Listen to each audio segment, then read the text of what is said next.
Hello,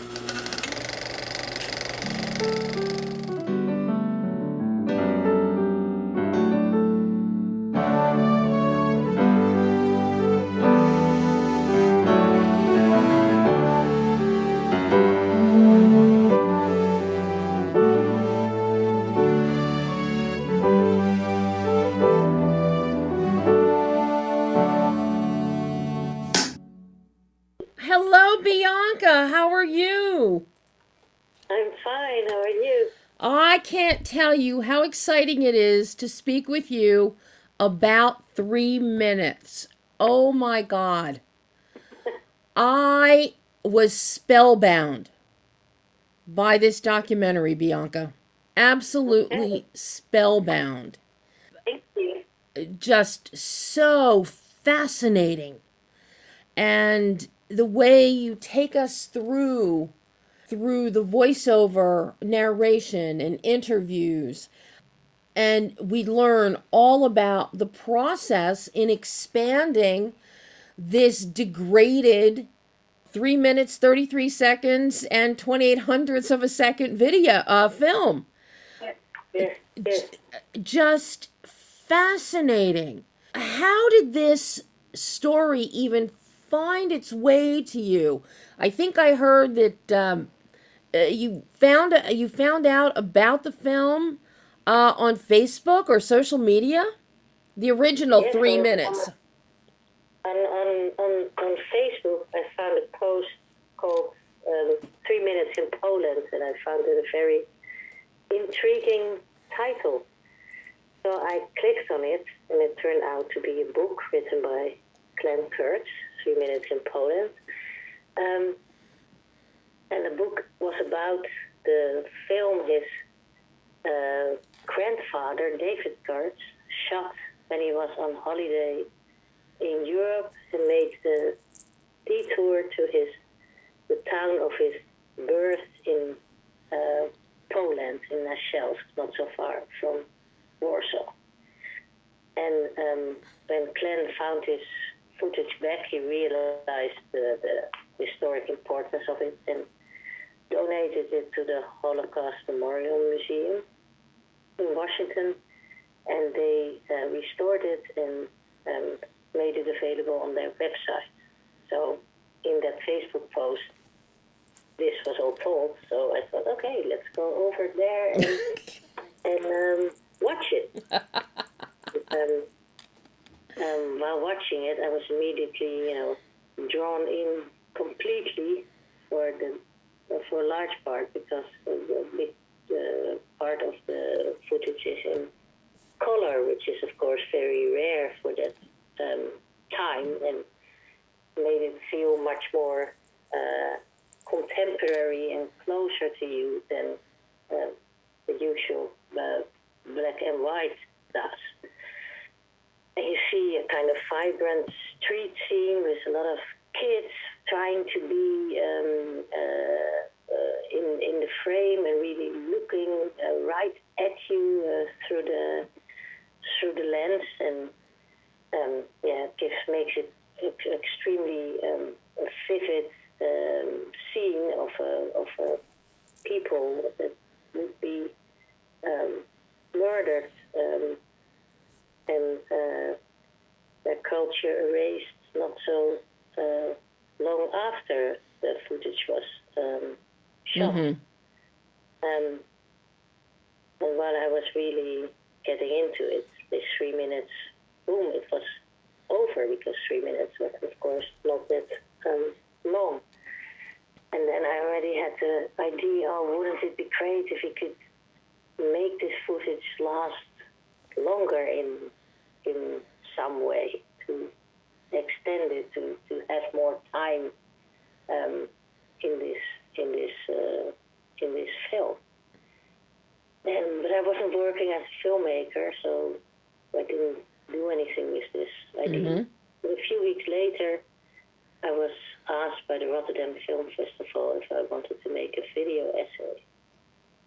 And then I thought, okay, this is my chance. I'm supposed to do something with this material. I said, okay, well, go and try. So I contacted David Kurtz, and he made the Holocaust Museum give me access to the footage.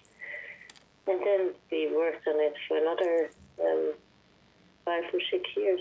I love the way you've structured this. I love how you open this, and we're just watching. And we're just watching this and looking at these faces and looking at this place. So there's no sound, there's nothing cluttering our senses. And I found myself totally drawn to the faces and the joy on the faces of the children. Given given the geopolitical time, even in 1938, to see the joy on their faces, really, it just hits home and your heart drops because you know what happens to most of them. Yeah, and that's of course what gives this images puts them under a lot of pressure, because we know what's going to happen, and they obviously do not know this. So your first impulse is, "Oh my God, I want to scream, get out, run!" Yeah, and that is, you feel on the one hand so close that you're really drawn into this world, but at the other, at the same time, you realize this is an illusion. We cannot enter this world. It's just recording, and we can't warn them because they are locked in their past, and we are in our present. Yeah, you've let us absorb this.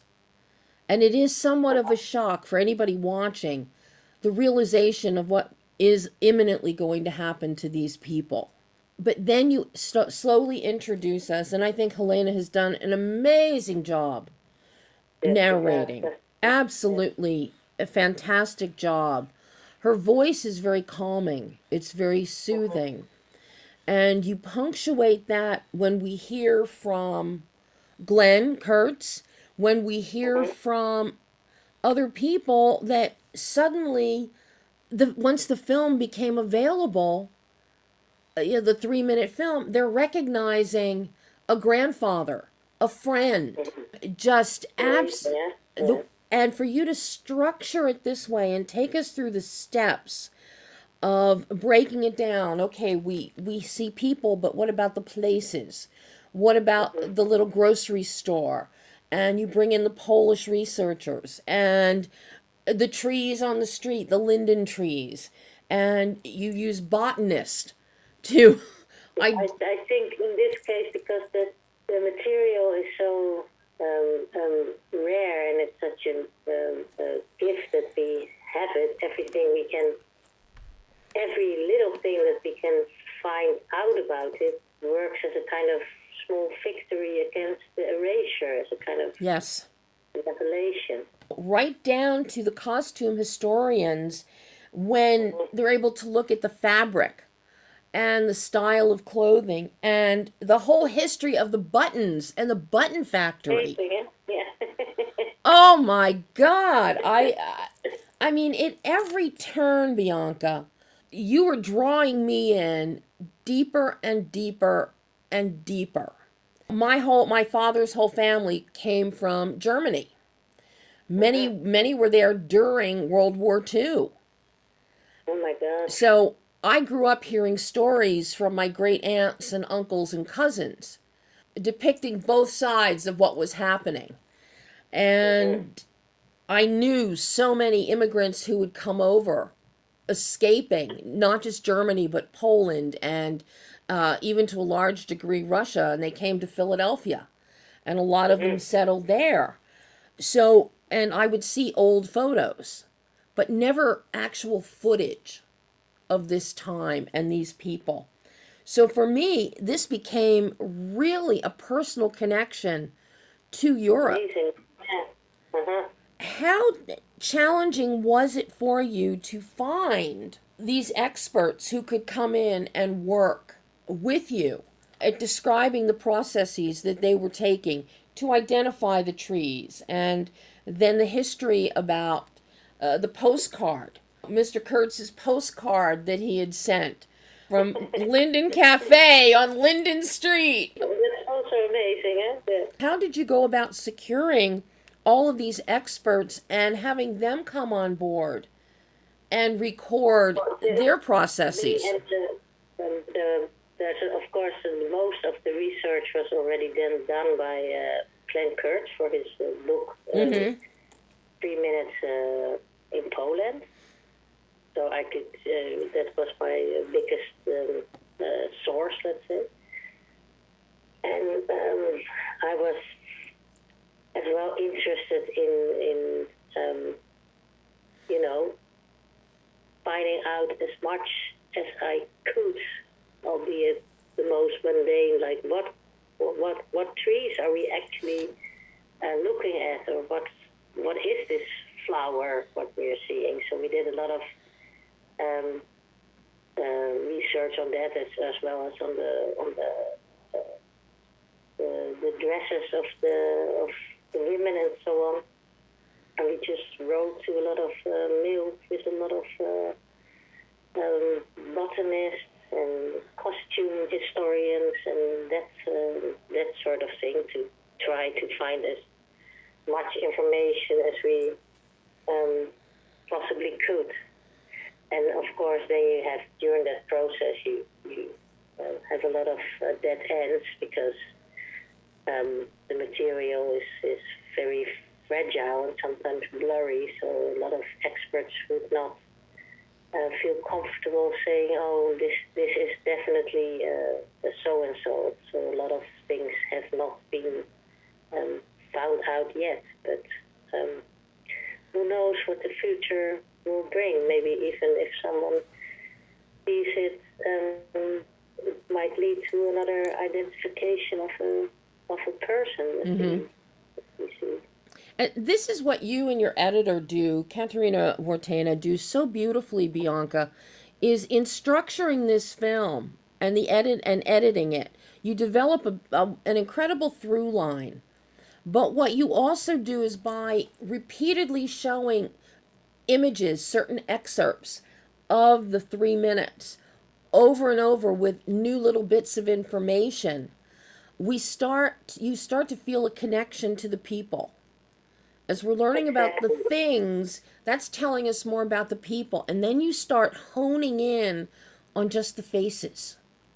Exactly. That's why we did, at the beginning we showed the 3.5 minutes in its entirety.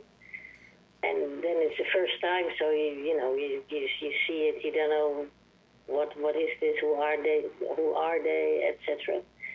And then at the end we show all the footage again, but because of everything you've seen and heard in between, you look quite differently at the images than when you saw them the first time. And of course, for me, in a sense, it's also a kind of probing or experimenting with the difference between film and text and that sort of thing, and what it actually means to look at something and then really look and take your time looking, and then you can find out that 3 minutes of film can seem to contain a whole world.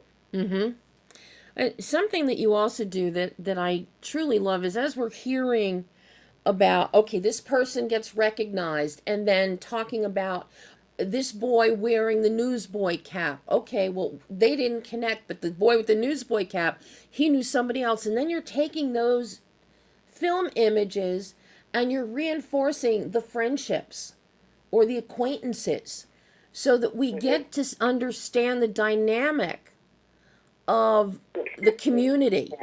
And I thought that was so ingenious. Really. Thank you. Just Thank you. Ingenious, Bianca. And then you bring in music and sound. The sound is so important here. When we hear the two little birds, we don't see them at first until we get to see the film in a restored and saturated state. And then we see two little birds and we hear them. But with your music, you bring in very cultural music that fits so well for the period, for the Jewish religion, for the Mm-hmm. Polish culture. Was that difficult to find the right balance of music to serve as an undercurrent here? There are, let's say, two pieces of music that um, one by a cantor, a religious song by Moshe Kusevitsky, and one by English a dance band, Bert Ambrose and his orchestra, and survivors have said that they had heard that music there, not exactly maybe the songs that we hear now, but quite probably. So it was for me a tremendous thing that I could put the music that was probably heard that day, to put them with the images. That was a kind of of magic moment for me. And then for the other music that is in the film, I asked the Dutch composer Wilco Sterke. I told him about the music, and he watched the footage, and he made a quite modern sound for the film that, for me, really enhances the images in a wonderful way. Oh, absolutely. I know that they have to pull you away from me here in a second, but before I go, I have to ask you, Bianca. This is your first directorial, Yes, your first documentary. There's always a yes. learning curve, but more than that, with a film like 3 minutes, a lengthening, you have given us such a gift with this film. You have given these people the gift of remembrance. What gift does this film give you? Thank you, Debbie. Wow. I'm a bit speechless. You know, what gift has this film given to you as a storyteller, as a filmmaker, as a um, human? well, it's a great feeling. I set out to create a kind of small memorial for the people that we see, because very often, the Holocaust is an abstraction, and here, for a very small part of all the people that were murdered in the Holocaust, here we can really see them as individuals, and engage with them in hopefully a meaningful way. So in that sense, I think that I have tried to to enhance the raw power of the recording done by David Kurtz, and try to extend it. Well, you have done an amazing job, Bianca. Thank you. An amazing job. I hope that we'll see more works from you Thank you. with your voice, because you have a very distinctive voice as a storyteller, as a documentarian. That's very obvious here. Compassion comes through. And Wonderful to hear. I want to see more from you, Bianca. I really do. That's very encouraging. Oh, Bianca, thank you so, so much. And hopefully we will chat again in the future. I do hope so. Oh, thank you. And you have a lovely afternoon and evening. Thank you. You too. Bye-bye.